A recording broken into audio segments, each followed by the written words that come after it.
How does one evaluate fund performance then in that case? Because again, there are a lot of platforms which tell you 1-year returns, 2-year returns, 5-year returns. Mutual funds like yours put it on your own website.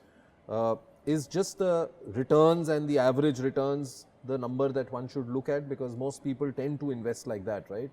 That this scheme has given in the last 3 years this much and now suddenly this scheme is not doing well, so let me get out of it, right? That's obviously not the right way of investing.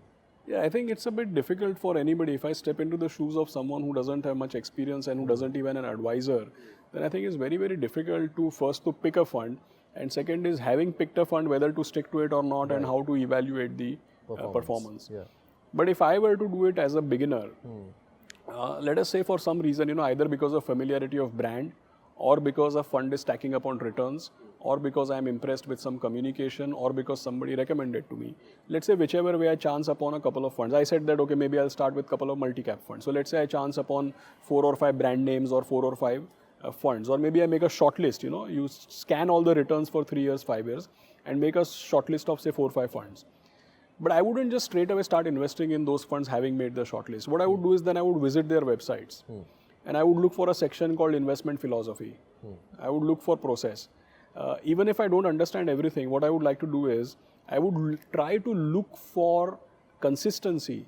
The fact sheets and the portfolios, the CEO's commentary, the fund manager's commentary, the investing philosophy, the process. Are these guys consistently saying the same thing over a period of time? That is, I think, a very, very important thing. Second is there any explanation of when they are doing good, why are they doing good? And more importantly, when they are doing badly, why are they doing badly, and what is it which will make them improve? I think I would look for consistency, and I would look for transparency of communication. And why I mentioned in between about investing philosophy and process is because remember one thing, that when you're investing in equity, nobody assures you any returns. Nobody knows the outcome. When investing in equity, we are dealing with uncertain outcomes. Now, whenever you're dealing with uncertain outcomes, means you can't control the outcomes. You can only control the consistency and quality of the inputs. So the guys who can assure me that they have some sense of what goes behind producing the performance, because it's the process which delivers the outcome. If I'm just going to get impressed by the outcome without knowing what process went into producing it, then I don't see there is any. And look at it this way, that if I select few funds based on their past performance, that's good to get into the door.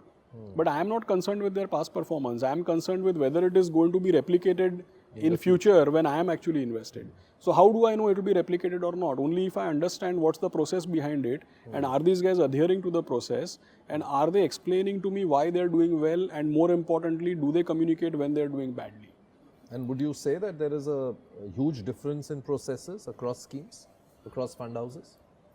Significant difference. Yeah. I think if you ask me, a lot of fund houses, for instance, they have different philosophies or different styles for different products. But at least at a product level, there has to be an ethos behind what is going to be done. So yeah, I do find that there is dispersion out there. It's just that some communicate very, very clearly and some don't communicate as clearly. Mutual fund investments are subject to market risks. Read all scheme-related documents carefully.